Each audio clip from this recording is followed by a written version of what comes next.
Halo Sobat SK, kembali lagi bersama Science Grid Channel. Ya, kali ini masih tetap dalam episode kimia, melanjutkan video kemarin ya. Jadi ini lanjutannya video yang kemarin, tapi sebelum itu jangan lupa untuk subscribe channel Science Grid, kemudian nyalakan juga loncengnya supaya selalu up to date bersama Science Grid Channel. Langsung saja kita lanjutkan pembahasan soal SBMPTN 2017 paket 106. Kita mulai dengan nomor 36 karena kemarin sudah kita bahas di video sebelumnya dari nomor 31 ya, lebih tepatnya 31 hingga 35. Nah, sekarang untuk soal 36 terkait dengan termokimia, ini pelajaran di kelas 11 ya. Pelajaran di kelas 11. Dalam kalorimeter sederhana, kapasitas kalornya diabaikan. Ya, diabaikan kapasitas kalornya. Dilarutkan 10,3 gram NaBr, MR-nya sama dengan 103, ke dalam 49,7 ml air. Di sini berarti ada air ya, ada air.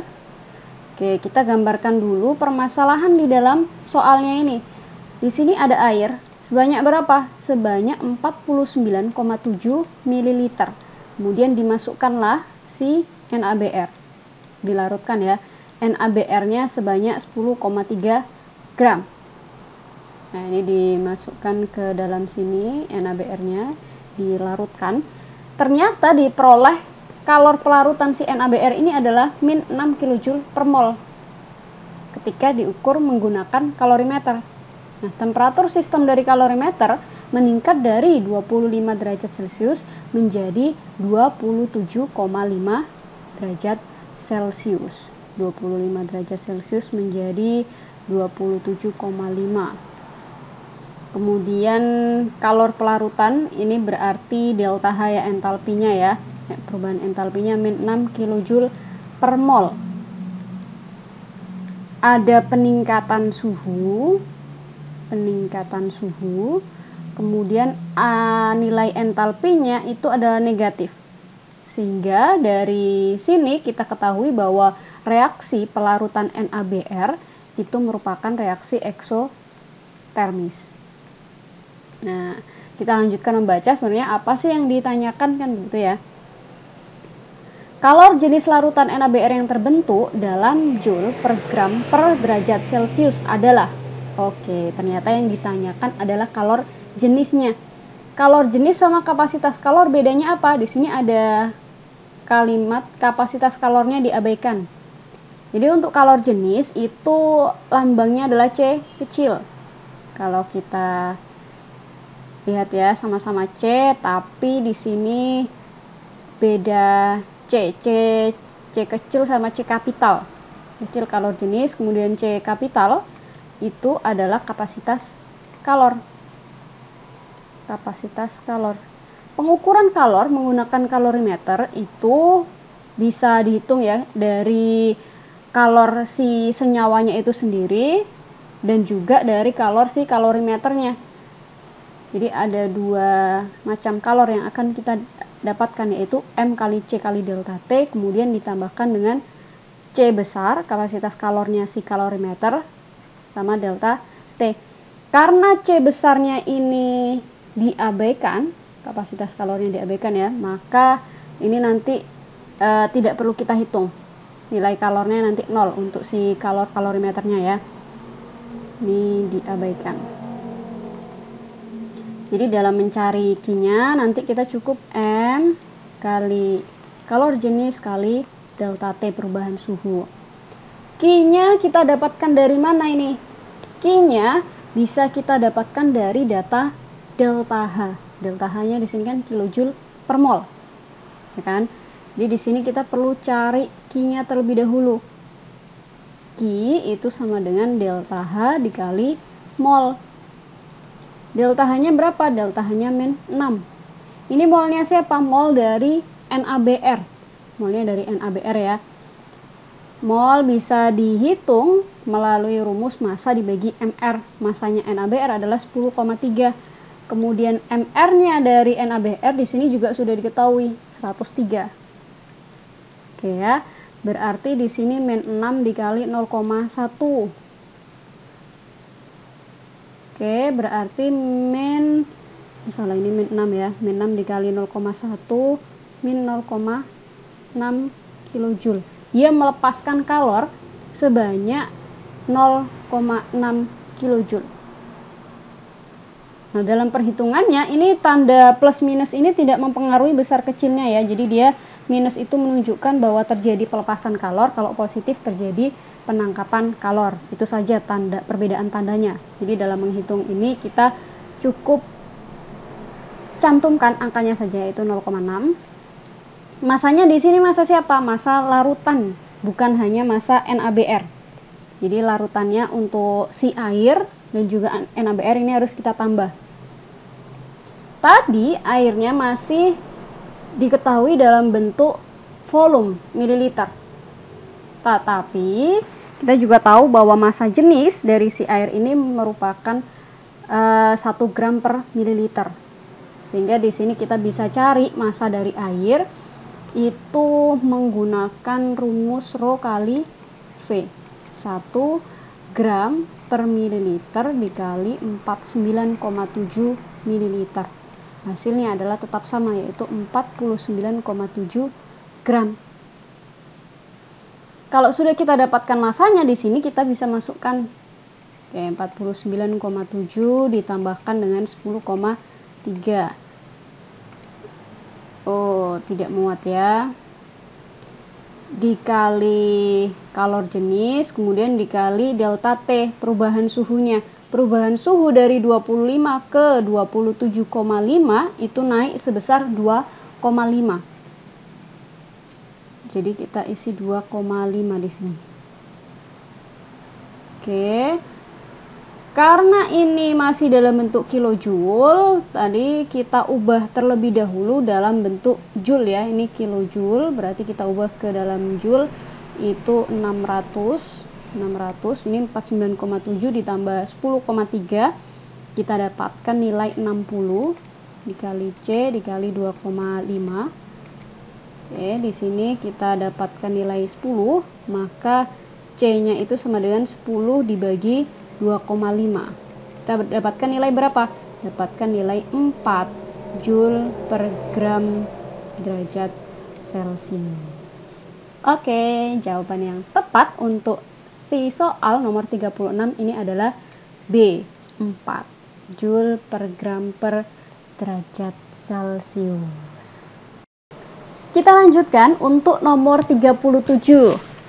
Soalnya adalah pada suhu tertentu penguraian gas SO2-Cl2 menjadi gas SO2 dan Cl2 mengikuti reaksi orde 1. Di sini ada reaksi, maka kita tuliskan terlebih dahulu reaksinya. Penguraian SO2 Cl2 menjadi gas SO2 dan juga Cl2. Ya, di sini mengikuti orde 1. Kemudian kita lanjutkan, jika selama 36 jam tekanan parsial gas SO2 Cl2 berkurang dari 640 menjadi 40 mmHg. Waktu yang diperlukan untuk reaksi ini ya, itu 36 jam. Berkurangnya berapa banyak? Jadi mulai dari P0-nya itu sebanyak 640 hingga PT-nya pada setelah 36 jam itu mencapai 40 mmHg. Nah, pada soal di sini ditanyakan waktu paruh penguraian dari reaksi tersebut. T setengahnya. Apa sih waktu paruh itu? Yang dimaksud dengan waktu paruh itu adalah ketika suatu reaksi itu berlangsung, kemudian senyawanya itu hanya tersisa 50% dari jumlah awal paruhnya ya. Makanya itu disebut sebagai waktu paruh. Karena tadi mengikuti reaksi orde 1, maka di sini kita bisa tuliskan secara matematis hubungan antara tekanan parsial awal dan juga tekanan parsial akhir. Bagaimana hubungannya? Hubungannya adalah ln PT itu sama dengan min K dikali T ditambah len P0, P mula-mula. Nah, di sini kita pindah ruaskan saja, len PT dikurangi len P0 itu sama dengan min K dikali T. Kita masukkan datanya terlebih dahulu, len 40 dikurangi len 640 itu sama dengan min K dikali 36 jam. T-nya kita tetap dalam bentuk jam saja karena yang ditanyakan pada akhirnya adalah dalam bentuk jam. Untuk perhitungan nilai len, di sini pengurangan itu bisa kita ubah dalam bentuk len 40 dibagi 640 ya, sama dengan min K kali 36. Kita hitung terlebih dahulu hasil dari len 40 dibagi 640 itu adalah min 2,77 sama dengan min K dikali 36. Min K-nya negatif sama negatif berarti habis ya. Kemudian di sini berarti K itu sama dengan 2,77 dibagi 36, 0,07694. 0,07694. Apabila sudah kita dapatkan nilai tetapan laju reaksinya atau tetapan nilai K-nya ya, kemudian kita bisa menentukan waktu paruhnya. Rumusnya bagaimana? Waktu paruh untuk reaksi orde 1 adalah len 2 dibagi K. Len 2-nya kita dapatkan 0,0693, kemudian dibagi dengan 0,07694, itu didapatkan berapa jam? Kita dapatkan nilai yaitu 9 jam. Oke, jawaban yang paling tepat untuk nomor 37 adalah E, 9 jam. Nomor 38, soalnya adalah reaksi berikut terjadi dalam suatu wadah tertutup bervolume 1 liter pada temperatur tertentu. Reaksi yang terjadi H2 ditambah I2 menjadi 2HI. Pada kondisi kesetimbangan, konsentrasi H2 adalah 2 molar, I2 1 molar, dan HI 2 molar. Di sini kita harus mengetahui faktor-faktor apa saja yang mempengaruhi kondisi kesetimbangan. Tentu saja ada beberapa faktor ya, tapi faktor yang diperlukan di soal nomor 38 ini adalah terkait dengan penambahan atau pengurangan konsentrasi atau jumlah zatnya. Khususnya untuk penambahan ya, karena di sini semua pilihannya adalah terkait dengan penambahan. Bagaimana pengaruh penambahan konsentrasi terhadap kesetimbangan reaksi? Jadi ketika konsentrasi ditambah itu dia akan bergeser kemana? Bergeser ke mereka. Sedangkan ketika konsentrasi dikurangi,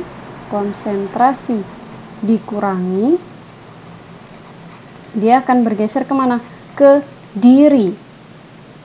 Cara saya mengingat seperti ini. Jadi sama-sama belakangnya.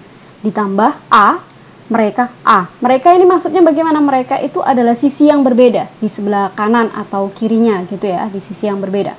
Sedangkan konsentrasi ketika dikurangi, belakangnya I bergeser ke diri. Sama-sama I. Diri ini maksudnya apa? Diri sendiri ya. Diri sendiri. Kalau misalkan yang dikurangi adalah sebelah kiri, maka akan bergeser ke sebelah kiri juga, karena dia bergeser ke diri sendiri. Tetapi ketika ditambahkan sebelah kiri, dia akan bergeser ke mereka, ke sisi yang lain, yaitu sisi kanan. Seperti itu contoh yang lain.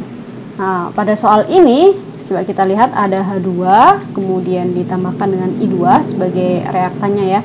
Di sini terjadi reaksi kesetimbangan menjadi HI, si produknya. Pada pilihan A, I2 ditambahkan 2 mol. HI ditambahkan 2 mol. Di kiri dan di kanan sama-sama ditambahkan 2 mol. Jumlah yang ditambahkan itu sama antara kiri dan kanan. Maka dampaknya bagaimana? Dampaknya tidak akan terjadi pergeseran. Jadi di sini bisa kita tuliskan bahwa penambahan jumlah zat yang sama pada kedua sisi itu tidak akan menggeser kesetimbangan.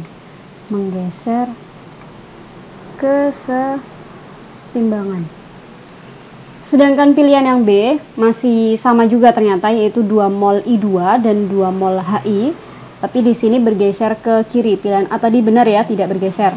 Bergeser ke kiri berarti tentu saja salah, karena di sini jumlah yang sisi sebelah kiri dan sisi sebelah kanan itu sama. Kemudian yang C, bergeser ke kiri jika ditambahkan 4 mol I2 dan 1 mol HI. Kita tuliskan, kita pisahkan pagar gini aja ya, ini sebelah kiri atau reaktannya, kemudian ini sebelah kanan. I2 yang ditambahkan 4 mol, kanannya ditambahkan 1 mol. Kiri lebih banyak, maka dia akan bergeser kemana? Pilihan C itu seharusnya dia bergeser ke kanan, itu ke arah yang lebih sedikit atau yang tidak ditambah. Ini kan ditambah lebih banyak, itu dia akan bergeser ke mereka, yaitu ke sisi kanan, ke sisi yang berlawanan. Kemudian D, di sini jumlah penambahannya sama, +1 sama +1, maka tidak terjadi pergeseran. +1 mol di sini +1 mol. Pilihan D tidak bergeser.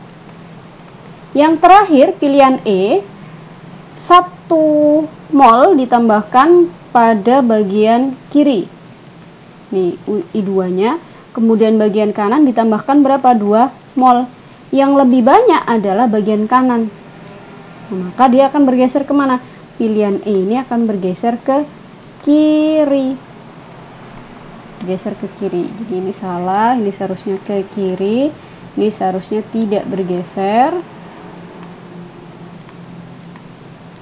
Ini ke kanan dan ini juga tidak bergeser. Jawaban satu-satunya yang benar adalah 38A. Kesetimbangan tidak bergeser jika ditambahkan 2 mol I2 dan 2 mol HI. Soal nomor 39, sebanyak 18 gram senyawa ionik AB dilarutkan dalam 1 liter air. Jika tekanan osmosis larutan ini 8,2 atm pada 27 derajat Celcius, R-nya sudah diketahui, kemudian yang ditanyakan adalah massa molekul relatif dari AB. Di sini kata kunci pada soal ini adalah tekanan osmosis. Tekanan osmosis itu apa? Tekanan osmosis itu merupakan salah satu sifat koligatif ya, yang di sini bisa kita nyatakan dalam bentuk matematisnya, yakni P sama dengan M molaritas dikali dengan R konstanta real, kemudian dikali dengan suhu MRT. Suhunya sudah ada, kemudian tekanannya sudah ada, R-nya juga sudah ada. Nah, di sini yang belum ada adalah molaritasnya saja, konsentrasi. Konsentrasinya kita bisa mencari dalam bentuk apa? Nanti bisa kita dapatkan melalui mol per volume. Tapi di sini kita dapatkan terlebih dahulu saja untuk molaritasnya. Jadi kita masukkan semua datanya dari tekanan osmosisnya, yakni 8,2 atm. Kemudian molaritasnya M. Untuk R-nya adalah 0,082 liter atm per mol per Kelvin.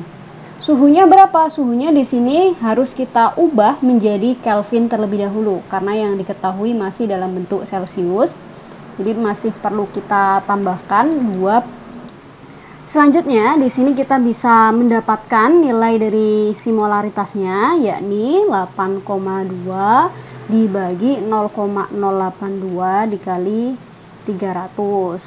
Berapa hasilnya? Hasilnya adalah 0,33 sebenarnya. Molaritas rumusnya bagaimana? Molaritas adalah punya rumus massa dibagi MR dikali seper volume ya. Molaritasnya di sini kita sudah dapatkan 0,033, massanya 18, MR-nya yang dicari, kemudian ini 1 per 1, sehingga MR-nya itu sama dengan 18 dibagi 0,33. kita akan mendapatkan nilai yaitu 54 gram per mol. Jadi nilai massa molekul relatif dari senyawa ionik AB adalah 54. Sampailah pada soal terakhir, yaitu soal nomor 40. Terakhir di video ini ya, tapi masih ada 5 soal lagi untuk paket 106 ini. Insya Allah kita akan lanjutkan di video besok. Besok saya akan upload lagi, jadi tetap stay tune di Science Grade Channel. Jangan lupa di subscribe supaya bisa langsung tahu nih kalau misalkan kita sudah upload video baru lagi. Nah, pada soal nomor 40 ini, asam hipobromit HOBr adalah asam lemah dengan nilai Ka sama dengan 10 pangkat min 9. Perbandingan HOBr dengan OBr- dalam larutan NaOBr pada pH sama dengan 10 adalah, di sini berarti hipobromit itu akan dicampurkan dengan NaOBr karena dalam larutan NaOBr ini ya. Jadi ada HOBr, kemudian dia dicampurkan dengan NaOBr. HOBr diketahui tadi asam lemah, sedangkan NaOBr itu apa? NaOBr itu adalah garam atau pasangan konjugasi dari si asam lemah HOBr, pasangan konjugasinya. Apabila ada asam lemah kemudian dengan pasangan konjugasi, maka di sini mereka termasuk larutan apa? Larutan penyangga. Terbentuklah larutan penyangga asam karena komponen yang lemah adalah asamnya. Karena larutan penyangga asam, sehingga kita memiliki konsentrasi H+ di dalam larutannya itu. Bagaimana cara menentukan konsentrasi H+-nya? Yaitu dengan Ka dikali mol, atau konsentrasi juga boleh ya. Mol si asam lemah dibagi dengan mol pasangan konjugasinya.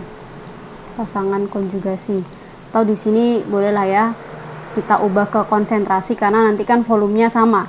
Mereka jadi campuran kan. Sehingga di sini kita ubah dalam bentuk konsentrasi Al, kemudian konsentrasi pasangan konjugasinya itu H+. Dan pada kasus ini Al asam lemahnya itu adalah HOBr atau asam hipobromit, kemudian pasangan konjugasinya itu adalah OBr-. Karena larutan penyangga asam ini memiliki pH sama dengan 10, maka bisa kita ubah secara langsung menjadi konsentrasi H+-nya yaitu antilog 10. 10 pangkat min 10. Di sini kita masukkan saja. Oh, H+-nya 10 pangkat min 10. Ka-nya berarti 10 pangkat min 9 sesuai dengan yang diketahui ya. Kemudian konsentrasi dari HOBr tidak diketahui, mereka hanya ditanyakan perbandingannya saja. Di sini kita bisa coret.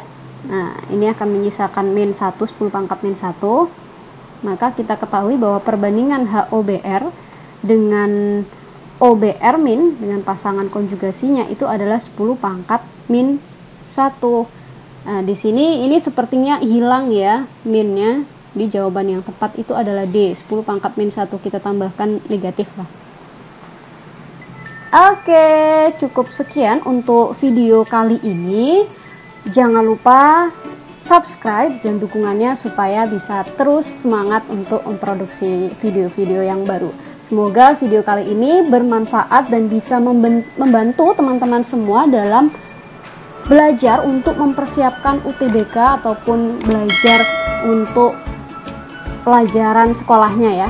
See you sobat-sobat SG.